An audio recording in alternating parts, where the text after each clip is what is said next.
Hello, and welcome to my What the F podcast. I'm Tina, your IVF mindset and fertility coach and mum of a miracle boy after 4 years of IVF treatment.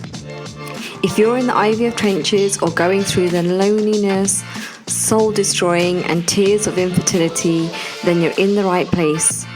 You are not alone in this. I'm here to help you be kinder to yourself, even in the toughest moments when you feel so frustrated and overwhelmed and feel like giving up. Together, we will help you to find happiness and peace during one of the toughest chapters of your life. And if there is just one thing that you take away from this podcast and work on, then my heart is already full. Hi, beautiful souls, and welcome back to another episode of What the F, from infertility exhaustion to peace. I'm Tina, and today we're talking about something that so many women quietly go through: isolation and loneliness. That feeling of slowly pulling away from friends and family because being around them just hurts more than it helps, or because being around them is just so triggering. Maybe your best friend is pregnant again, or maybe your sister-in-law that you might be living with just announced her second. Maybe everyone around you seems to be moving forward in life while you're stuck in this endless waiting room in limbo, wondering when it will finally be your turn. I know, I get it, I've been there. The moment you start avoiding social stuff, muting people on social media, or just coming off it totally, finding excuses not to go to social events or baby showers or birthdays, drinks, dinner parties, and just hibernating in the house, which is, really easy to do when it's dark and cold outside, especially if you don't live in Asia. And the part of you that feels guilty for it, but the other part of you that just can't take it anymore. Today, I really want to talk about this and have a really open and honest conversation. I want to unpack the emotional stress of loneliness and isolation during infertility and the unfairness of it all, and how you can start reconnecting with yourself and others without feeling constantly triggered or left behind. Okay, let's be honest here. Infertility changes how you see the world. It rewires your internal world and, believe it or not, your brain at the same time. You are constantly reminded of what you want the most, but don't yet have. And the more you want it, the more you see it. Have you ever wondered why you feel like there are so many pregnant women out there, or women with babies, or women pushing a pram, when you are trying so hard to have one? It's not you, and it's not that there's more, but it's your brain finding more of the thing that you are so focused on. It's actually a thing. It's called frequency illusion phenomenon. And when you see people around you getting pregnant easily, or complaining about morning sickness, or just how tired they are and how they're finding it really hard to be pregnant, it honestly feels like the universe and the world is rubbing it in your face. Trust me, I totally get this, as this was me when I was on my own journey, and I heard this from women that were close to me and around me that were pregnant. It's not jealousy, it's grief, and it's pain. You're grieving something that hasn't happened yet, something that you want so badly, while you're trying to act like you are completely fine. So what happened? You start to distance yourself to protect your heart, which absolutely makes perfect sense. You're not weak, you're not bitter, you're not a horrible person or a complete bitch. You're just human. You're trying to protect yourself from more emotional pain in a world that feels like it's forgotten about you or forgotten your struggle. But here's what I want you to know. Isolating yourself might protect you for a while, but over time, it disconnects you from one of the most powerful healing tools that you have: connection. Whether we like it or not, humans are designed for connection. And there are tons of research studies done around loneliness, depression, and social connection and interaction. So the link between the two, which of course isn't surprising, right? We heal through being seen, heard, understood, and supported, especially by people who get it. Why does it feel so unfair? So let's talk about that deep, deep sense of unfairness, because infertility is unfair. And I felt it and used to think it every time a cycle didn't work or a transfer didn't work or another complication came up from a scan or a blood test result or, something else. It was just all over the place, chaos.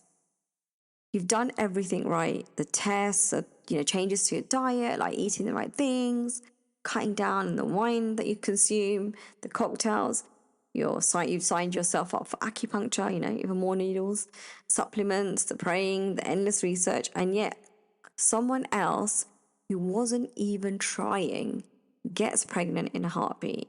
Like, I remember when I was going through my struggle, and a good friend of mine called me up to let me know that she was pregnant. And she said, we weren't even really trying. We did it a few times and we got pregnant. And it really surprised me because, I thought we'd get pregnant 6 or 7 months down the line. And there's no malice behind that. And really, I was happy for her. But I honestly thought, how bloody unfair.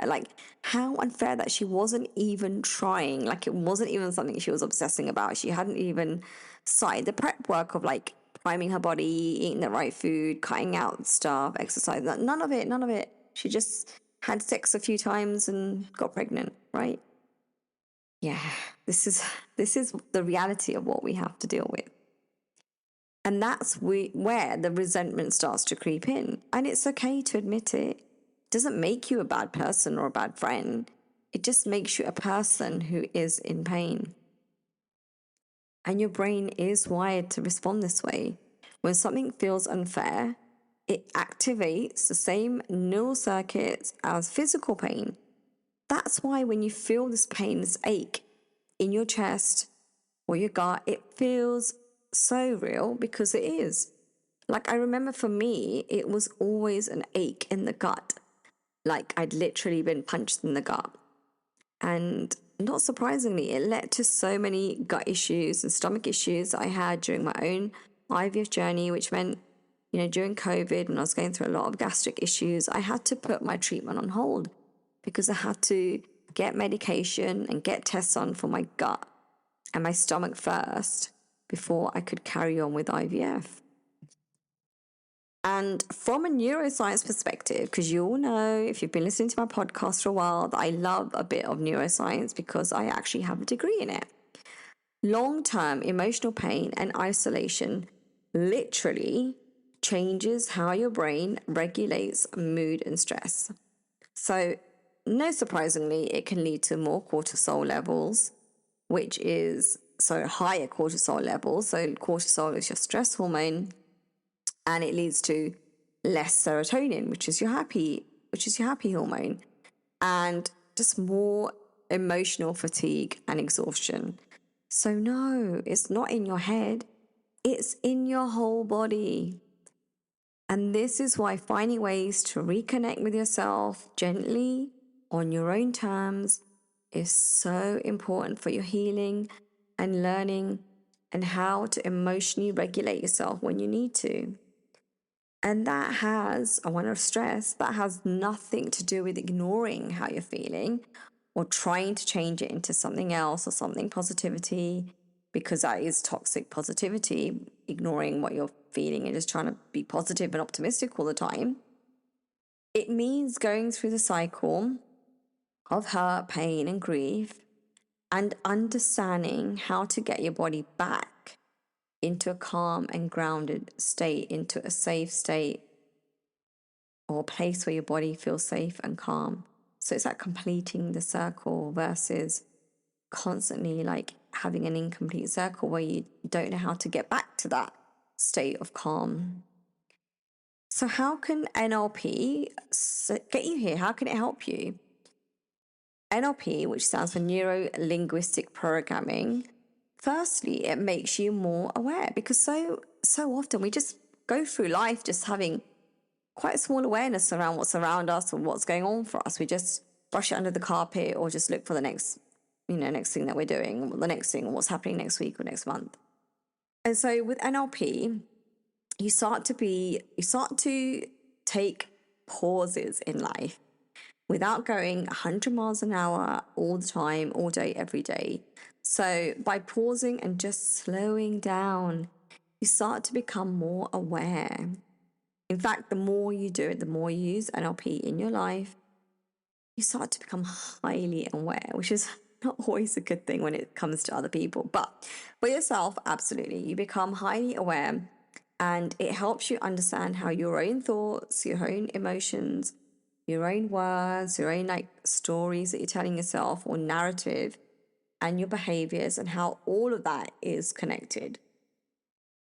So when you feel isolated or alone, your subconscious mind, which controls up to 95% of what you do, starts to build a story.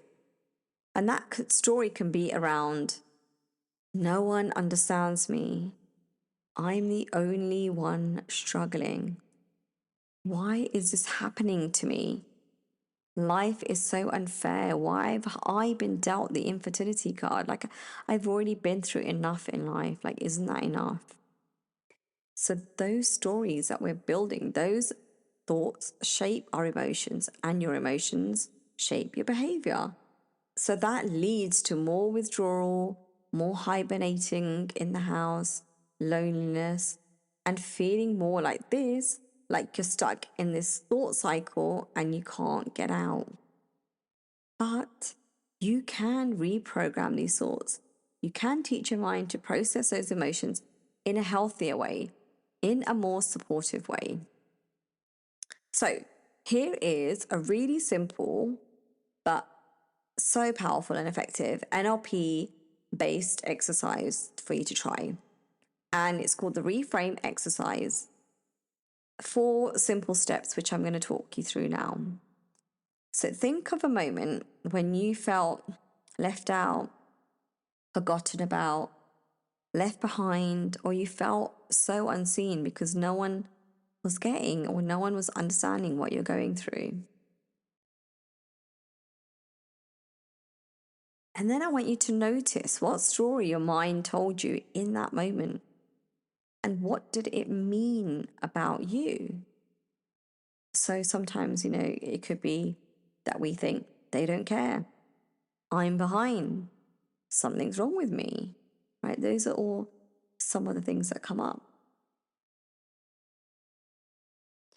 Now I want you to challenge that thought, but from a place of compassion. Like, ask yourself, is this absolutely true? Or is it what my pain is making me believe? And then gently replace it with more supportive truth. Like, I am allowed to feel hurt, but this doesn't mean that I'm alone or that nobody gets it. My journey is unfolding differently, and that's okay. I am not alone. This simple reframe, believe it or not, starts creating new neural pathways, ones built on understanding, compassion, support versus fear, stress, self-sabotage. So journaling has actually become a huge part of my life. So I journal a lot around my emotions and feelings, but also around my business and my mission and my passion, the things that I feel like are getting in the way, like myself, my own limiting beliefs. And my clients really have learned to love journaling. So as we start working together, maybe they start with, oh, I don't journal, it's not for me, I don't believe in it, or, you know, they're quite skeptical, which I really understand, because if it's something you haven't tried, then you don't know how it's going to help you. So we always start off with trying things. You know, I never push anything on anyone. It's about, okay, let's approach this with curiosity, with an open mind, and with that mindset of I'm open to receive. And so when you're going through infertility, you have like a million thoughts and a million things going through your mind, racing through your mind. It's just an amazing way to help slow down your mind and get those things out so you can actually start to see it from a different perspective. And so here are some journal prompts that you can write around. You can pick and choose which ones work for you, or come up with your own. You know, these are not set in stone, but it's just something to get you started and thinking about. And the first one is, when do I feel most disconnected from others, and what am I trying to protect myself from? What would it look like to reconnect on my terms, my rules, safely and gently? Who makes me feel seen and calm? And how can I spend more time with those people? And what does spending time look like? Like, what does it look like? What am I doing? What are we doing? And what do I need to forgive myself for right now? Not tomorrow or next week or next month, but right now, today. So yeah, give it a try, write around some of those prompts and see what comes up for you. I'd love to get your thoughts and feedback if you have written around those and what comes up for you. Just, you know, you can send me a DM on my Instagram. I'd love to. If you're not following me, please do. And then send me a message. I'd love to hear your feedback on how these journal prompts have helped you and what's come up for you, and what stuff has come up for you that has surprised you. And then I'm going to give you some affirmations. So there's about 4 affirmations here, which just help you to feel supported and to start this process of awareness, opening up your awareness and allowing growth and healing to happen. So these are, I am allowed to protect my peace without isolating myself completely. My story matters even if no one else fully understands it. I can honor my feelings and still stay open to connection and to being supported. I'm not behind, I'm walking my own timeline. And as you say those affirmations, like put your hand on your heart as you say them, like even as I'm saying them right now, my hand is on my heart, because it just helps me feel more connected to what I'm saying. And it makes those words real versus something you're just saying and not feeling. So whenever you say an affirmation, it's so important that you understand how it makes you feel, how you connect to that, and where in the body you feel it, so that you can really encompass it and embrace it. Okay, so I want to let us end with a very simple breathing practice to help you reconnect. So I'd like you to put one hand on your heart and one on your stomach. And then I'd like you to breathe in for a count of 4, and then hold for 4, and exhale for 6. As you breathe out, imagine releasing tension, comparison, resentment, like all of it. Give this tension, comparison, resentment, like whatever you're feeling, give it a color. So imagine that this feeling, this tension, comparison, resentment is an energy, because it is. Everything around us is energy. So these feelings are energy. So give that energy a color. So every time you imagine exhaling this energy out of your body, you're imagining this color of energy leaving. So for example, when I do this and I'm I want to release heat from my body, for example, because I associate heat with like anger, frustration, and holding on to things. The color that I use is red, but it could be, it's different for everyone. So please choose what works for you. So I give that feeling, thought, and energy, and the color, that energy is red. So whenever I exhale, I imagine this red energy leaving my body. Like I visualize it, because visualization is another powerful way of changing the patterns, disrupting some of those patterns in your mind that have kept you feeling stuck or have kept you in this loop. So do this for a few rounds. And then when you're ready, quietly say to yourself, again, I put my hand on my heart, just happens. I'm safe. I'm healing. I'm not alone. I am loved. Infertility can make you feel like you're living in a completely different world from everyone else. One where hope and heartbreak coexist every single day. But you are not invisible. I see you and I hear you. You are not alone. Give yourself grace and permission to take space when you need to, and to reconnect when it feels right and safe for you.